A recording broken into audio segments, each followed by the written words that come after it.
রুখব দুর্নীতি, গড়ব দেশ, হবে সোনার বাংলাদেশ। এই স্লোগানকে সামনে রেখে ঠাকুরগাঁওয়ে বিভিন্ন সরকারি অফিসে সেবা নিতে এসে হয়রানির শিকার বা সেবা বঞ্চিত জনসাধারণকে নিয়ে দুদকের গণশুনানি অনুষ্ঠিত হয়েছে। ঠাকুরগাঁও প্রতিনিধি আব্দুল আলিমের প্রতিবেদনে থাকছে বিস্তারিত।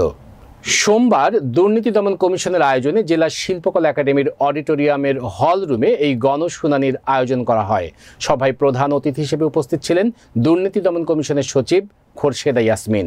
এছাড়াও সভায় উপস্থিত ছিলেন ঠাকুরগাঁও জেলা প্রশাসক মাহবুবুর রহমান, দুর্নীতি দমন কমিশনের মহাপরিচালক আক্তার হোসেন, রংপুর বিভাগের পরিচালক তালিবুর রহমান, ঠাকুরগাঁও জেলার পুলিশ সুপার উত্তম প্রসাদ পাঠক, দুর্নীতি দমন কমিশন সমন্বিত জেলা কার্যালয়ের উপপরিচালক তাহসিন মুনাবিল হক সহ জেলার সকল সরকারি দপ্তরের প্রধান, জনপ্রতিনিধি সহ সুশীল সমাজের নাগরিকগণ উপস্থিত ছিলেন।